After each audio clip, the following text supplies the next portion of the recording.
Welcome, everyone, to the fifth and final week of our grief relief series with Joni Dwyer. I can't believe this is over. I'm feeling my own version of grief regarding that. As a reminder, my name is Kaylee Cron. I am the National Community Partnership Manager here at ERC Pathlight. As many of you know, ERC Pathlight offers a full spectrum of care, both for eating disorders and mental health. You guys were going through a lot of really hard concepts, really heavy topics. If you find yourself in need of continued care, please reach out to us. We have free assessments, and never hurts to look into that if that's something you're experiencing. But I am going to hand it over to Joni, but we will have about 15 to 20 minutes at the end of this session to answer questions. So if you have any lingering questions that Joni has not answered, things that have come up for you during your homework or throughout the process of this series, please feel free to drop them in the chat and we'll do our best to cover as many as possible. But with that, I will hand it over to you, Joni. Hi, everybody. Welcome back. I can't believe this is the fifth week. And congratulations, you made it. It takes a lot of courage to work through something around a topic like this that is so difficult, but it's so important. And I love doing it because I have found help in my life for grief when I didn't think there was any help out there. And what I love about this series is it's practical help that I can actually pick and choose and apply in my life at different times, because I'm going to have grief in my life off and on. It's just the way it is living in this world. And to have some tools, I can't tell you how many times I've used all of these things in my life at different times. It's taught me to let myself be right where I am, that I don't have to be someplace else, that I can be authentically right where I am with all of my feelings and all of my attitudes, but I don't have to stay there. I have a way of examining what's going on in my life to see where I am, and then I get to decide whether I want to change it or not. So I hope that you find something and have found something in this series that's going to help you. And we're going to talk again, everything, it seems like everything around grief is big and deep. It's just the way it is. So let's talk about our homework and see how that went for you. So we were doing this guilt writing exercise and a forgiveness inventory. So the first one was this write for 5 minutes about a nagging guilt or a regret. Now, this talks about when you're finished, you can consider whether you want to keep it or throw it away. To think about, are there some ways that I can work through this so I can get rid of this guilt, so I can eliminate it, right? Not just leave it behind, but let it teach me something. This is the thing. Our feelings are, as I said before, like light on a dashboard that tell us something's going on. The feelings that we have are not right or wrong, but they are good. Guilt is good because it lets us know we've done something wrong. Remember the definitions last week? Guilt is, I've done something wrong. I knew it when I did it. And so we need to do something with that. Apologize, make amends, whatever it is. Regret is when you're saying, I wish I hadn't, or I wish I had. It's looking back. It's if you knew then what you know now, you would do it differently. And so we often carry that within us. And for me, when I was carrying regret, what it did was, I told you I was in that support group and I heard myself say, I don't deserve to be happy. Boy, that was a surprise to me. I had no idea I was carrying that. And a friend said, why are you saying that? Well, I should have gotten Chad to the doctor sooner. Maybe he wouldn't have died, right? If I hadn't found that and said it out loud so I could then work on it, I could say it again and again and again, because I was thinking if I got him to the doctor, he wouldn't have died. Well, I have no idea if that's true. That's that magical thinking. If I had done what I didn't do, then this wouldn't have happened. I have no idea whether that would have happened or not, but that's how it certainly felt. And so when I got to work through it and somebody just allowed me to say it, I could eventually do something with it. And I told you what I did was I wrote him letters over and over and over and put them in this really pretty box. And every time I had a regret, oh, I wish I told you this, I would write it. And then one day I wrote, because I think of him as whole now, free of all the stuff he had on earth. And I wrote the message back that he would write to me in his wholeness. What would he say to me about all this? That was so powerful and so freeing. So this is not about let's hurry up and get rid of this guilt. The thing about grief, and it's probably the part that I like least, is that it is slow. Grief is slow. And we just want to get through it. We want to get over it. You can't get over grief. You get through grief, right? And someday you will come through that wilderness into a clearing, right? And we're going to talk about that later, of what that looks like. What does that actually look like and feel like? So you may have to write this nagging guilt and regret over and over and over before you're ready to let it go. Some of you are like, I'm tired of this and I'm done. I've done this a long time and now I'm done. That is just fine. You can get rid of it, dump it, delete it, okay? On your forgiveness inventory, we were going to make a list of the people who hurt us and we wanted to forgive. Want to forgive, maybe it's not want to forget. We're not about forgiving them, we're about freeing ourselves. That's what forgiveness does. It's for us. It frees us. And we get a choice of whether we want to be free or not, right?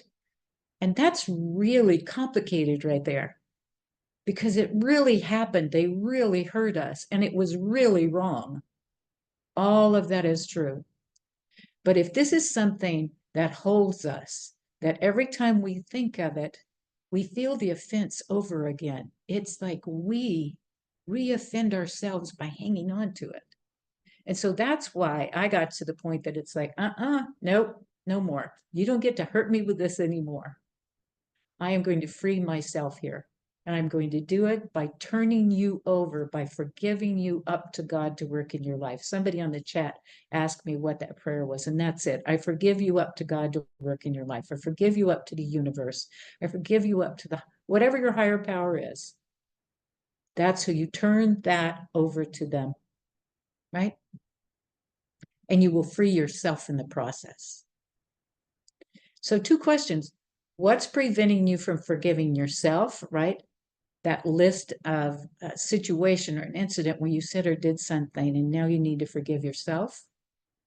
And maybe you needed to say, I'm sorry to somebody else. I've said sorry to people who had nothing to do with what was going on in that situation, but they were involved on the periphery and got hurt. And I've apologized to them as well, right? Because I needed to, because it was called for. So what is preventing you from forgiving yourself or someone else? And what would change in your life if you were to forgive yourself or someone else? I love that question. That really helped me, because I thought, what would change? Well, I'd be less tense. I'd have more time on my hands. My brain wouldn't be filled up with something, with a hurt that somebody else created.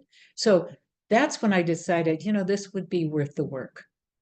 So that's what I'd like to see you do, is answer those 2 questions if you're having a hard time. And it may be that this is not the timing for you, right? Keep this tool in your toolbox, because it's really hard to be forgiving somebody when you're right in the middle of being hurt by them. I'm not even sure that's possible. I think there must be some angel people out there who can probably do that, but I'm not one of them.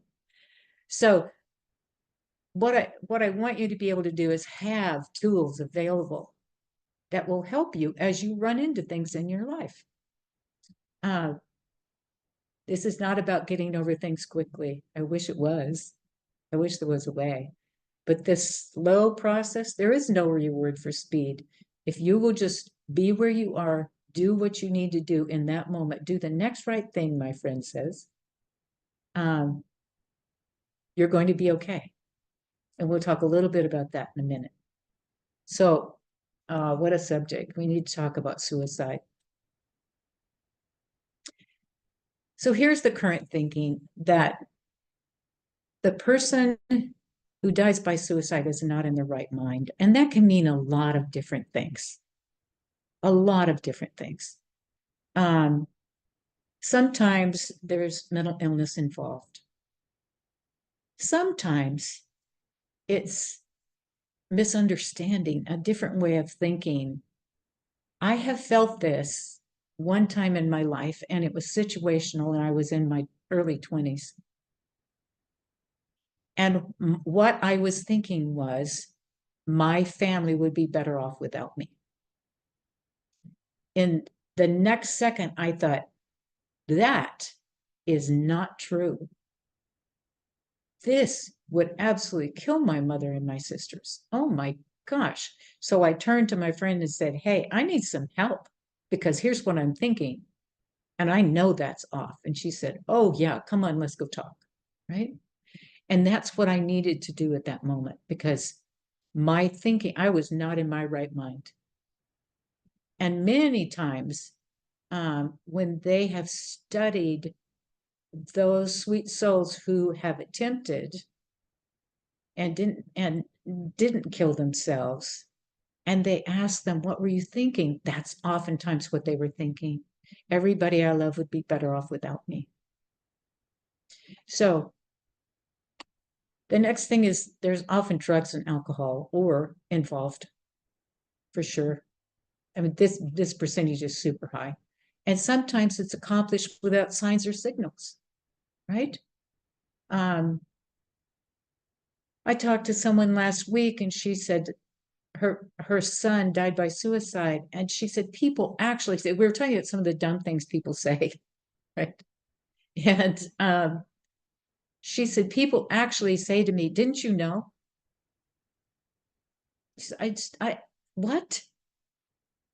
Sometimes it's accomplished without signs or signals. And sometimes when someone has a plan, they actually look like they're getting better. They're less depressed. There's all kinds of things that happen that would make us think nothing was going on. But what's left with suicide is guilt and the if onlys, isn't it? There's so much guilt involved with the people who are left behind. If only I'd answered that phone. If only I had seen it. If only I had said something. If only I had been there. If only I hadn't left. There's so many things. If only I'd known. That we need to understand what's going on. David Kessler works with a lot of people who have survived someone's suicide, and he works to get them to the point that they can say this: I'm not responsible for your death, because if I was, that would mean I'm responsible for your life. And if that were true, I would have never chosen suicide for you. Isn't that good? I'm not responsible for your death, because that would mean I was responsible for your life. And if that were true, I would never have chosen suicide for you. I think that says it, because we feel like we should have been able to do something. Here's another quote, this one from John Hewitt in the book After Suicide. Suicide is an act completed in solitude, and one person is responsible for it, the deceased. No person can make another complete suicide. No person can single-handedly prevent a suicide unless that person can live without sleep or spend 24 hours a day restraining a potential suicide. No one is to blame. You need to believe that. I have a friend whose ex-husband was so mad at her that he did die by suicide and left a note saying it was her fault. But the truth is, no one can make another person complete suicide. There was a fantastic comment about this in the chat last week. And I'm going to read it to you because it's just too good. This person said, I felt huge shame, guilt, and regret after my mom's death by suicide, feeling like I didn't do enough to keep her safe. It's taken a long time and I'm still working on it, but my grief processing is helping me to forgive myself, accept that her death was not within my control, and to be able to celebrate her life and all the good things that are not erased by the way she died. Isn't that good? And so true. So true. So if this is something that you need to work through, please be talking about this. Please talk to people who understand, your counselor. And if you can't get through this, ask for more help. Ask for someone who specializes in this information to help you, okay? Let's talk about worry for a minute. Any worriers out there? I did it so well. I have worked on this for a long time, so I'm much better about it. I'm much less a worrier than I used to be, but wow. I have a friend who said you have to learn to worry from someone, and that could be true. My mom was really good at it. I was an expert, and I taught my children how to worry. And so all of us had to help each other learn how to process this in a different way. But worry creates a divided mind, doesn't it? Has no peace. There is no peace around when you're worried. And 90% of the things we worry about don't ever happen. But man, feeling out of control will make you worry for sure. So here's an idea. Here's an exercise that I've used. List your worries, and I will make space for like 12 of them. So you write down all your worries. Then you make a check mark next to the ones that you can have complete control over, right? Probably what you will recognize that most of the things we worry about are completely out of our control. And then what I do is I go back through the list and I put an X on those worries that I have some control over. Is there anything I can do? I think of two things. Is there anything I can do that might help alleviate this worry? And what I realized is, yeah, I can usually find a couple of things. Now, the way that looks is around tax time. Getting taxes ready worries me. It just does. It's just the way it is. I've learned to accept that it does. And so next to taxes, I will write, call the preparer, gather the papers. Then I take action on that action plan. And I do those two steps, and it eliminates the worry. It takes care of it. Because when I get worried, I get paralyzed. I get really, I can't do anything. And then I start hating myself for that behavior. Does that make sense? So that's what I do is I create a little action plan. It can be one step. I don't care. As long as it gets me off high center, that's how I use it. So here's some other things that may help with worry.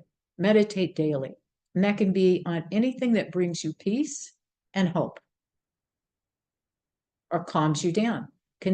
Just condition yourself to relax, right? Some of those are phrases that we've heard in our lives. I still remember this phrase, this too shall pass. My mom used to say that to me all the time. But what about this and what about that? And she would say, this too shall pass, right? Calm down, this too shall pass.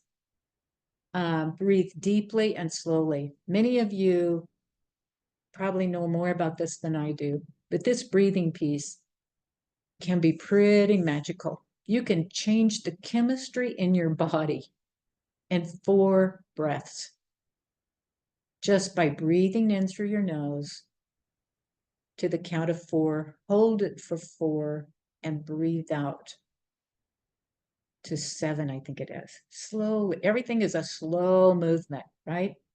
And you all know that better. If you know that, tell me what those numbers are, will you? I would love to know exactly how to do that. Listen to soothing music. This is really helpful.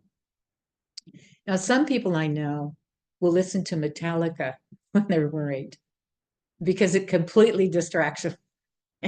Whatever works for you. For me, it's got to be soothing music to calm me down. Listen to a meditation app. I've got one that I love that I use it all the time, right? And I especially use it in the morning and the evening. And I sleep better. Talk to healthy people. This is really good. Talk about what you're worried about.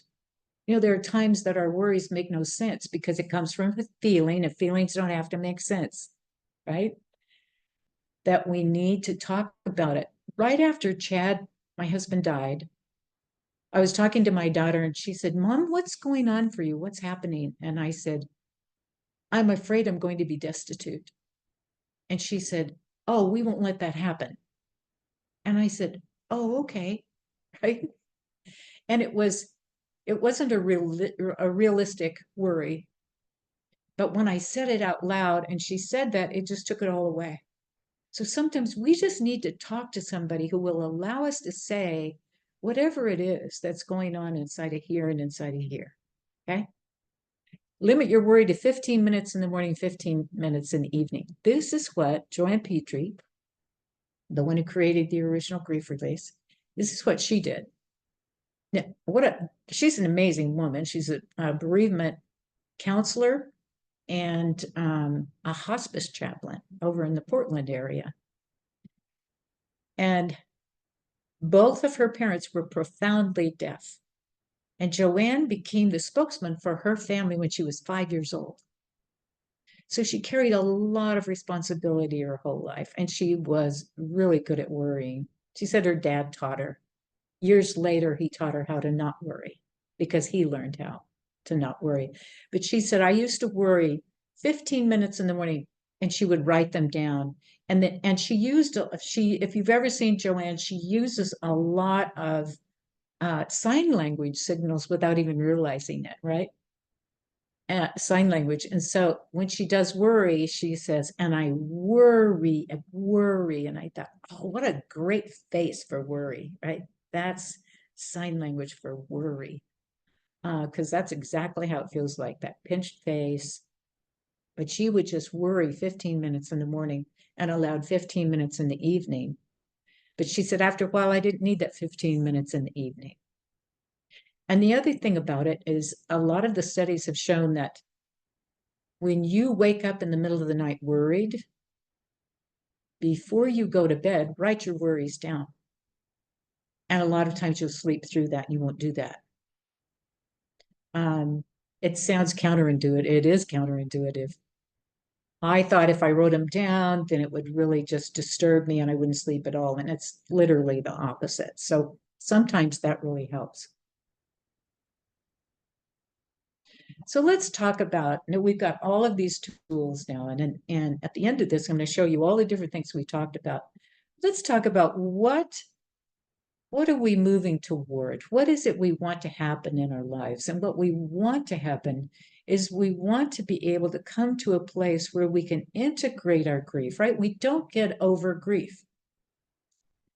It goes with us. It changes us. You know, we don't get to choose our circumstances most of the time, but what we get to choose is how those circumstances change us. And that's why I love having some tools, because I don't want grief to change me in a negative way.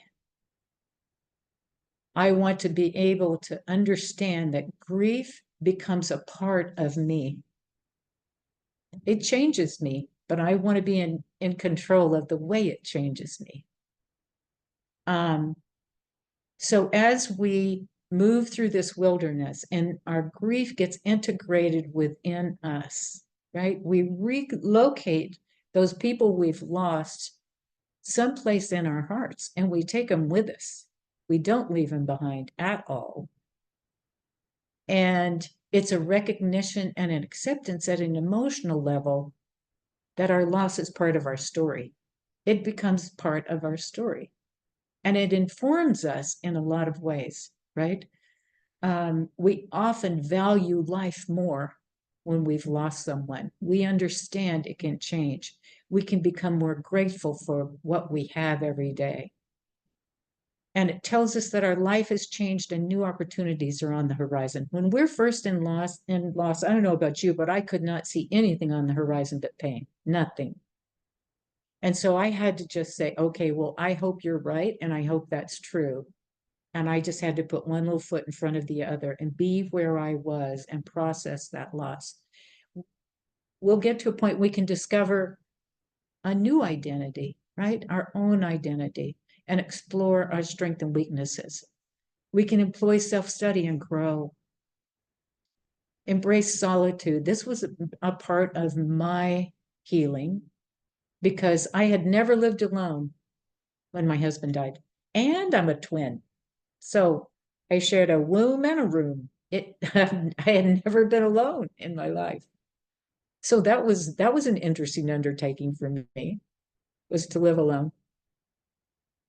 Me and my dog. I wasn't completely alone.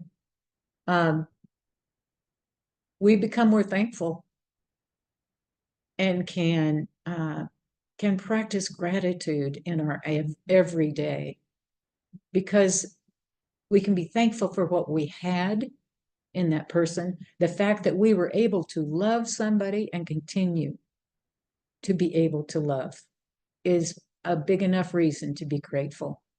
We can enjoy the good memories. Now we're going to have grief bursts probably for the rest of our lives. I was just in a training and the instructor said that this was the 25th anniversary of his father's death, and that he has been having grief bursts around that. And he says, I'm sappy, is the way he says it, because he's at a point in his life where these good memories are sort of bittersweet, where we miss them, but we enjoy thinking about them at the same time. And he said, so I'm sappy, I'm happy, and I'm sad at the same time. And that's really true. That's what happens as our hearts start healing, is we can remember those good memories and we can smile and we can have a tear at the same time. But it doesn't devastate us like it does early on. We learn to become secure enough to try activities alone if that's part of our new reality. We talk about the loss with less pain, right? The pain softens. That's why we do this work, so the pain can soften. So we convert our grief into mourning so that pain can soften. We can accept help without needing to earn it. We can experience a change in perspective and priorities, including a growing compassion, understanding of others in pain, right? We become more empathetic. And we no longer dwell on the last 24 hours a day. We begin to think new thoughts. So that's what it looks like, maybe down the road for you. But you're moving that direction with every single step you take, right? And, excuse me, you are not going to go backwards. There's nothing. Kaylee, I love the way you describe that. She was saying, you know, when you buy something and it's set up on a display where it has that pusher behind it, and you pull something out and it just pushes the next one up, and you can't go back. It just pushes things forward. That's the way it is with grief. You will not forget what you know, right? You won't. There will be something, you will recall something. You will not fall all the way down. It doesn't happen that way. We heal on a spiral. And so as you heal, you are not going to go back to the bottom. It's okay. Just process where you are, whatever comes up, and keep moving, right?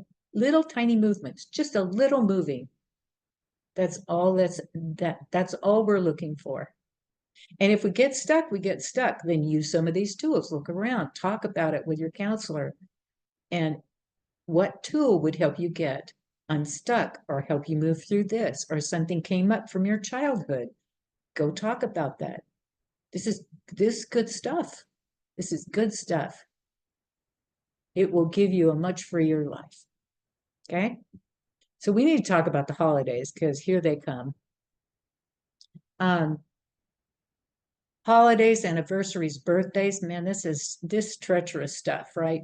for those of us going through loss. The whole world seems to be consumed with happiness, while we're just so aware of our little broken hearts. So here's some thoughts to help you. Realize that grieving people have limits, right? That's a really important piece.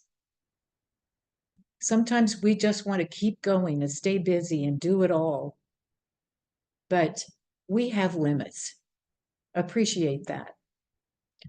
Decide what you can comfortably handle and share that with the appropriate people.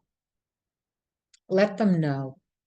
If somebody says, hey, you want to come over for Christmas dinner, or you want to come over Christmas Eve, or we're having an open house, say, can I be a tentative guest? If I just feel so bad that day that I can't come, are you okay if I don't show up? And, I don't know anybody who said, nope. People are going to understand if you ask. And then that day you can check in with yourself. So how do I feel about this? Have some compassion, right? Compassion for yourself. How do I feel right now? Do I think I can handle this? Yeah, I think I'm going to be okay. I did that with a wedding. I thought I could go, and 2 days before I couldn't. I called the bride, who was a dear friend, and I said, I am so sorry, but I have fallen apart and I can't come. And she was, of course, gracious to me. I love you, Joni. Do whatever you need to do. And that's usually what people will say. Don't be afraid to make changes to your traditions. And don't be afraid to do your traditions if that's going to help you. Either way, either way. I've got a friend who was estranged from one of her sons, and she tried to do everything exactly the same way. And all she could see was that empty chair at that table at Thanksgiving. And it was way too hard on her. So the next year she changed it up, and they went to her other son's house for Thanksgiving. So don't be afraid to change it. Have a plan, though. Make a plan. Because a lot of times we just want to get there and not feel anything. And I'm just not going to think about it. It doesn't work that way. It will hurt you. It will bite you in the fanny if you do that. It is so much better to have a plan. On my husband's birthday, somebody in the family always cooks his favorite meal: barbecue chicken, garlic bread, and Caesar salad.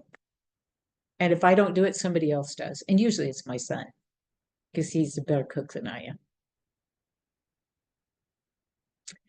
These are some good questions to ask before you make those holiday decisions. Have I involved or considered other family members who are going to be affected by this decision? Do I really enjoy this? Such a good question. These are great questions, whether you're in grief or not. Is this a task that can be shared by other family members? Sometimes we take on everything, especially if we're the mom. We take it all on. It's a great idea to think about what you can share. Is this really meaningful to me? Isn't that a good question?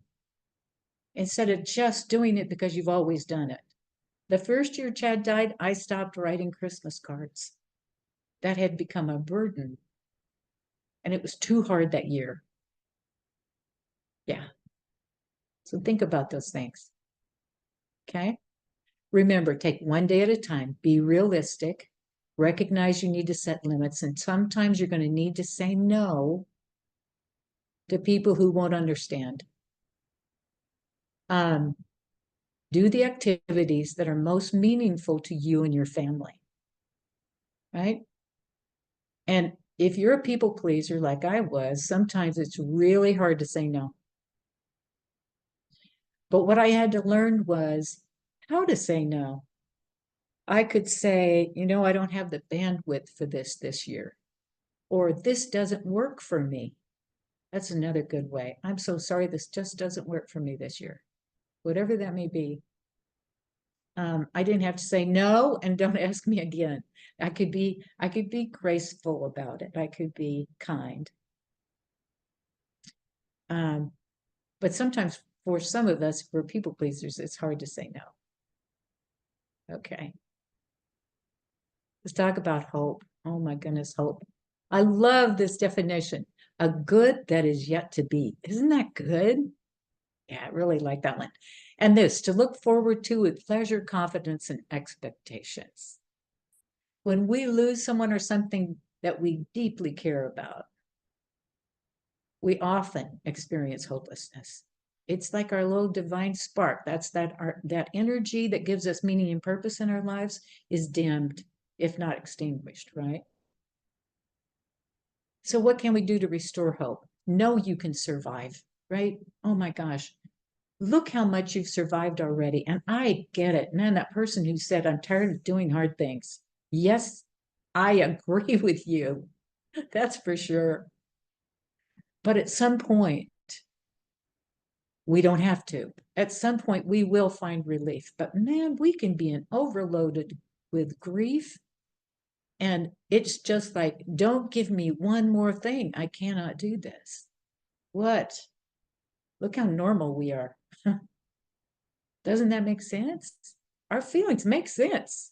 That's the thing that's so great. They give us messages. So, know you can survive. You've survived to here. And at some point, you are going to get to thrive. You really will. We will move from survival to thriving, to flourishing. I love that word. What an old-fashioned word. I just heard that the other day and I thought, oh, that's good. I forgot that word. That sounds like something my grandmother would say, which makes her really old. But it's a great word. Great word. So gently remind yourself that this will be different someday, somehow, some way. And you are going to find the way through. Remember that acceptance? It is what it is. And there's got to be a way through. And I'm going to find it. That's the rest of that sentence. Just as a physical wound can heal, your emotional, spiritual wound can heal if you pay attention to it and with the proper care. You can find hope and healing. I didn't believe that, but I did find hope and healing, right? I had no idea I could have a good life. I had no idea I could have a life that I love. But I love my life, and I have for a long time now. So, and I want that for you. I really do. So remind yourself the future is going to get brighter because the darkness will soften as I move through my grief. If I allow myself to feel the pain when it comes up, those raw emotions will lessen. I have the capacity to heal and for this to become part of my story, right? Gently bring hope into your life each day, whatever that is. Anything that brings you hope, bring it. Befriend hope. That's turn around and say, there's a possibility that hope exists in this situation. If you can't have it, borrow it from some healthy people who can encourage you and allow you to authentically mourn. Authentic mourning means you get to be exactly where you are, feel what you're feeling,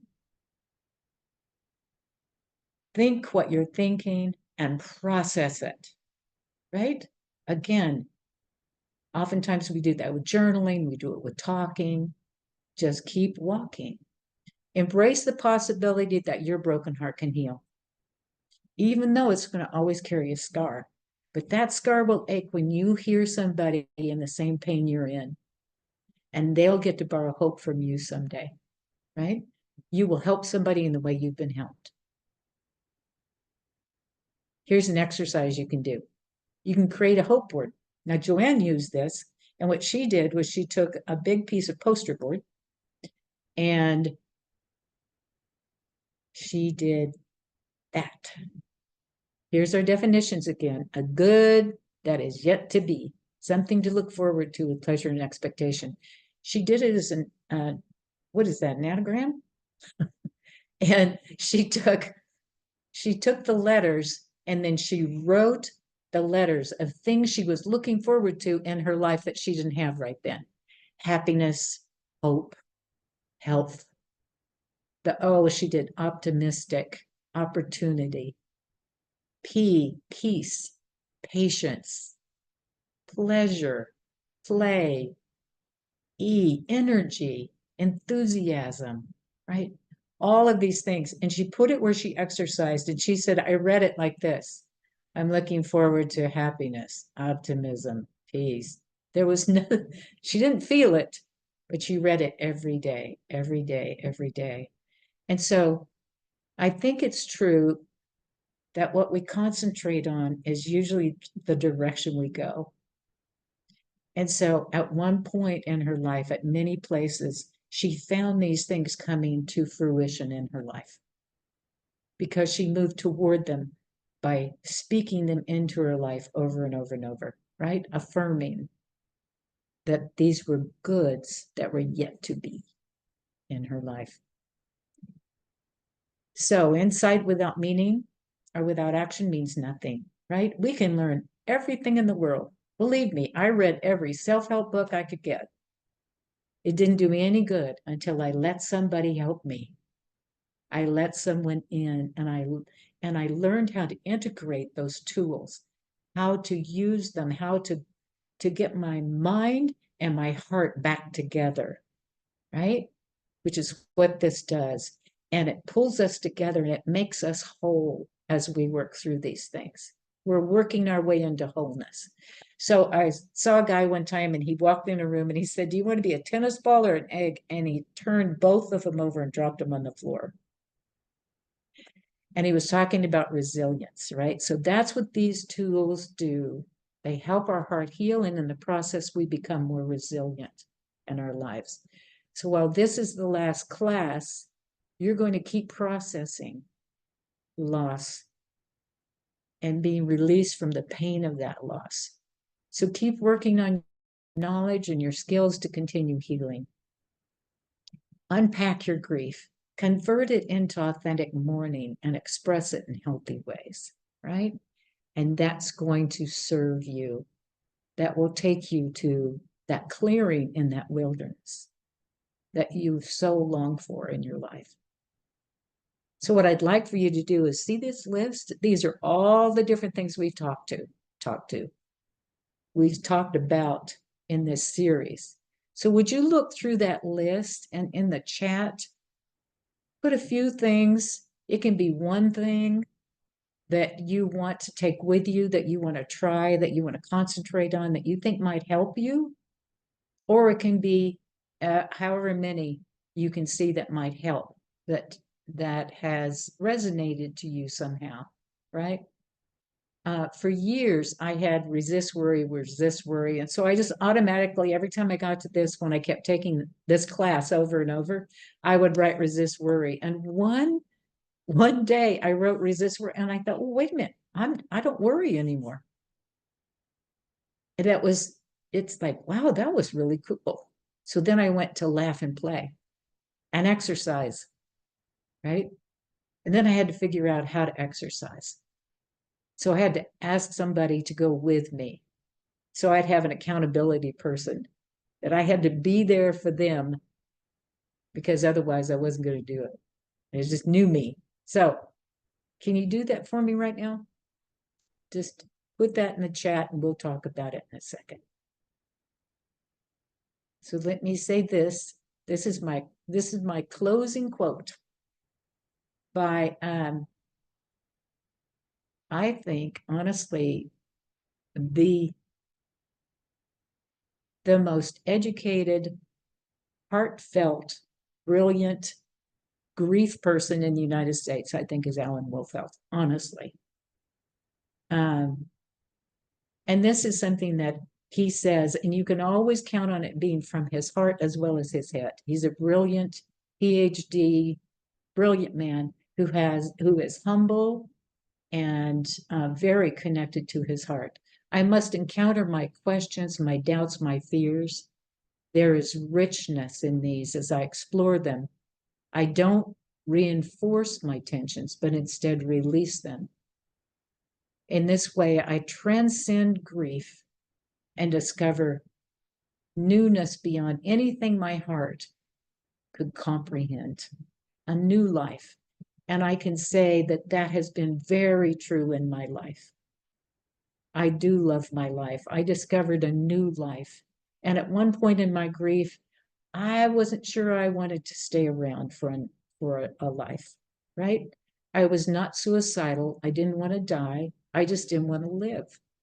But I am so glad I did because I have found a life beyond anything I could comprehend.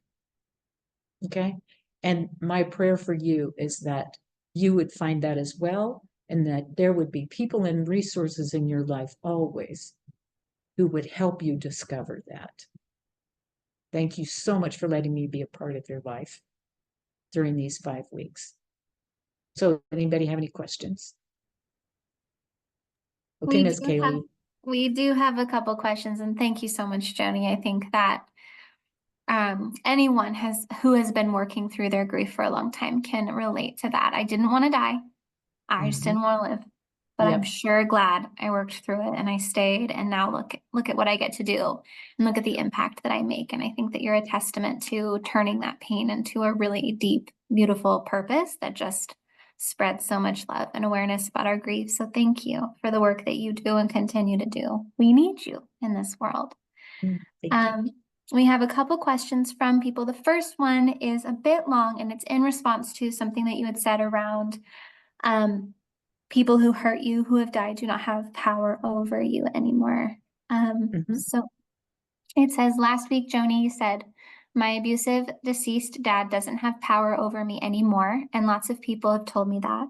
But to me, he does, because he continues to live in my nightmares. Do you mean physically he doesn't have power over me? Because I know that mentally and emotionally, he still does have power over me all the time. Here's what I would suggest. Work with someone who knows how to help you through this, right? This is deep, deep work.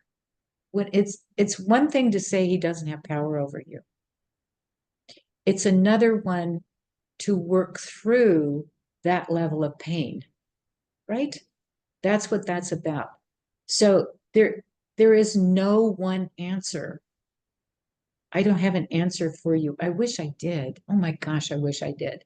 But what I do know is that when I run into something that's deep water, I need somebody to do deep work with me. And this is deep water. When you're having nightmares and they don't lessen, you need somebody who knows what they're doing. You need a therapist, you need a good counselor who can help you walk through that. And just take one little step at a time. He can no longer hurt you physically, right? But we have to heal ourselves emotionally from those deep, deep wounds. It can happen. You can heal. You just need somebody who knows how to help you do that. Does that make sense?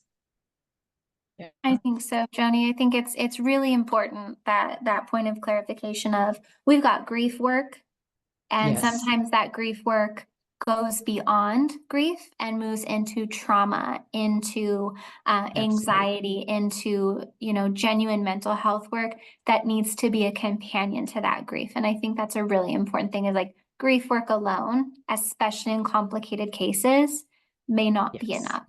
And Yeah. that's okay. Absolutely. It becomes complicated grief. Mhm. And you need to know someone, you need to work with someone who has that training to help you move through that place. Good question. Thank you.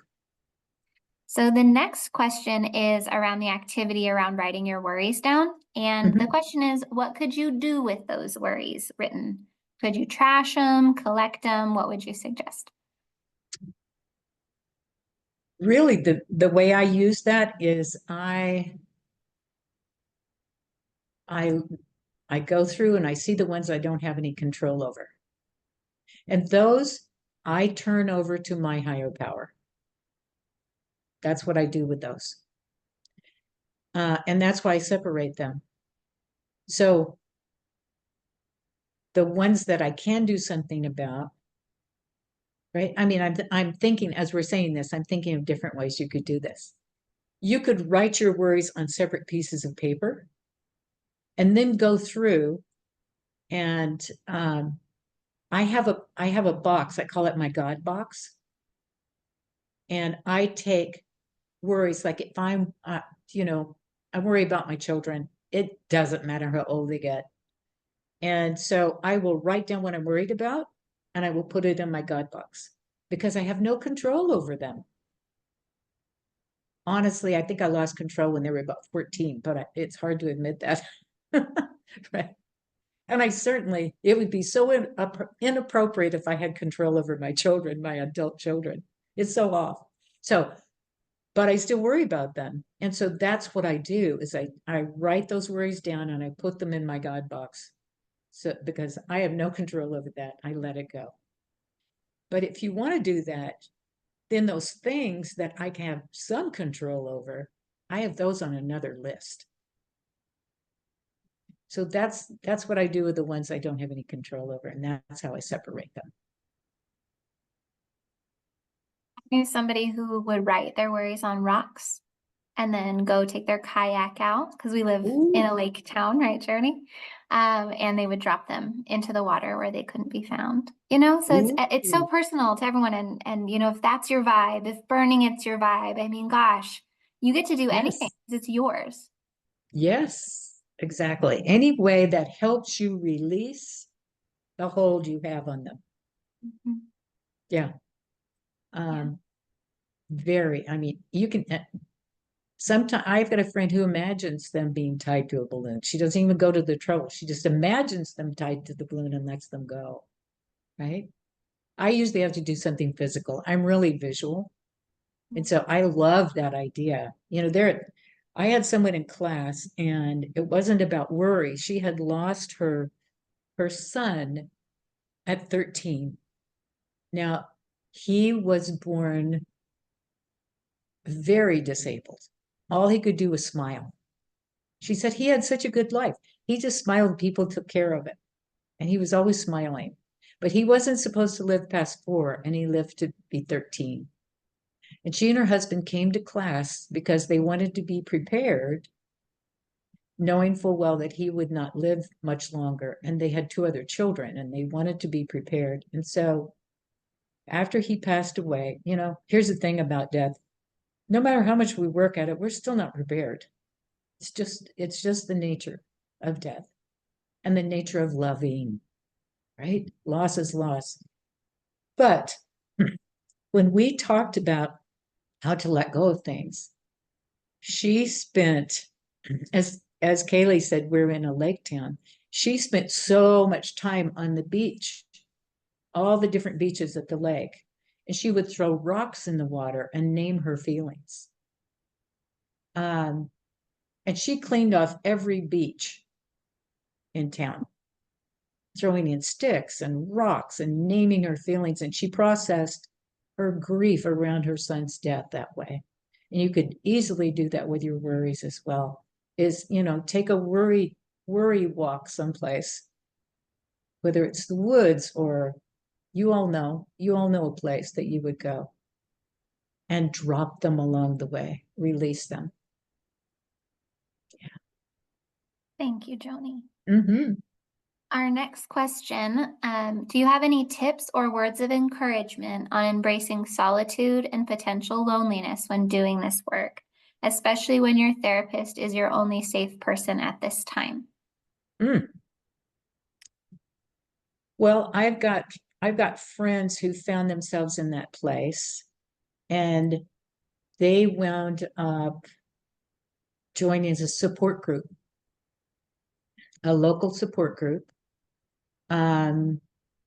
One of them found a support group that was an affinity group. So she liked kayaking. So she joined a kayaking group, right? And another one was widowed. And so she joined, I think it's called a Modern Widows Group. And it's a national organization. They don't talk religion or politics. And they meet, they'll get together, they'll have coffee together, or they'll go for a walk, or they'll do something like that. So some kind of group that allows you to move in and move out of the group. So you don't have to stay engaged, but it gives you a place and it gives you people that you can befriend, that you can become friends with, and maybe meet for a cup of coffee, something like that. Because it's when you're alone and it's new, in particular when it's new to you, and when you're lonely, it's important to find ways of reaching out to other people and creating friendship. This is difficult. Find if you have a church you want to go to, do that. Find some kind of group that you can be a part of that doesn't take a lot out of you. Something that you have to join something that then you can't get out of, or it's too much activity. But check out your community and see what's available. Look on the community calendar, those kinds of things. It's hard to create new friendship when you're in a place of hurting. But there will be other hurting people. Sometimes, one of the things I would do is I would call your local hospice and see if they have any kind of group that would fit your needs. And go check that out, because you're going to find people in the same boat. And you will find people who don't have anybody to talk to and don't have anybody to do anything with, or you might create some friendships and help each other and fill that need. Yeah. That's a great point, Joni. And I also think like calling a local hospice, if they don't have those resources, certainly they have answers, because I'm sure people have been asking, because that is where people go when their loved ones die. So Yep. it could just be a great referral directory Yep. to just call a local hospice. Absolutely. And your doctor may know. Mhm. Probably not. It's what I found. But hospice is a really good source. Yeah. And the hospital sometimes. Yes. Yeah. I mean, there's so many places. I think Mhm. just pick one, call them, and follow that rabbit trail, but don't Yeah. stop until you find something that works for you. Yeah. You're all pretty determined, right? Use it. Use it. Use that stubbornness. Get it going the right direction. It's going to serve you well. Yeah. Okay, we have another question. Okay. So it says, I don't know that this is a question, but this is something I just kind of wanted your perspective on. I answered it in the chat as well. Okay. But I think it's really important to speak this out loud in case anyone didn't see it. But this person says, I'm struggling with the loss of my mother, but 2 weeks from today marks 1.5 years of the loss of my daughter. So many people say that it will get easier as time goes by, but it hasn't. I feel like life is and has been at a standstill for me. We're not supposed to outlive our children, and I'm really struggling. I'm so sorry you're going through that. A year and a half is like yesterday when you lose a child, when you lose a mom, when you lose somebody really close to you, but especially with a child. Time alone really doesn't heal grief. Time and grief work does. But that expectation that you should be so much better, this is the part of that is our culture in North America, where we think this should be faster. You get 3 days off when you have a major loss. 3. And then you're supposed to be back at work. That's the most ridiculous thing I've ever heard. But that really says something about the way we think about grief and loss in the United States. And the truth is, grief changes us. And the world keeps moving. And it just feels like, please, everybody just stop for a while and let me catch up a little bit. So what you're feeling is completely appropriate. So keep working with the people you're working with. And I'm assuming you're working with good people who understand grief. And realize that this is a very slow process, that it is unique to every single person and every single loss, and that your feelings are completely appropriate. And there's often a spike in grief at 18 months after a loss, and at 36 months after a loss. It's just the nature of grief. So breathe, be kind to yourself. And when people say, shouldn't you be better by now? Or you've got to move on. You've got to, you can tell them to move on. You're waiting a little while. You're gonna sit by the side of the road a little while. That this is what you need. That in your unique grief, you need to go slowly. But it's that you hear a lot of that. Joanne Petrie said that 30 days after her husband died, a group of women came to her, knocked on the door, came in, sat at the table, and they said, Joanne, it's been 30 days. You need to move on. And she said, first, I burst into tears. And then I stood up and said, get out of my house. You don't know what you're talking about. Right. That's the way it is with people. And honestly, people usually say things like that to us because they're worried about us. It comes from a motive of being worried about us, or they don't know how to process their own stuff, their own grief. And this is what they've done. They've stuffed it and they've kept moving. They just stay busy. They just stay busy. And so we scare them when we're sitting still, we scare them. And so they're afraid for us. So they start telling us how, okay, you should meet somebody else. You should let that go. You should get over this. You've got to do something different. But you can say to them, thank you that you want me to be better. Thank you I get what you're saying is that you want me to be better. So, but I am moving as fast as I possibly can right now. I am where I am. And I need you to have more patience with me and to have more understanding of what I'm going through. Thank you, Jenny. That's Sure. very helpful. We are a little over time. I want to ask one last question because I know we talked about this before we started the group and I knew this question was going to come up. Before we leave, Joni, the question is, do you offer one-on-one support? Yes, I do because of the busyness of my life and trying to be healthy myself. It's on a limited basis, but you can reach me through my website, not my website, but through my email, which is Joni, it's JOANIE initial D at lakecity.church. So Joni D at lakecity.church. And I typed that in the chat as well.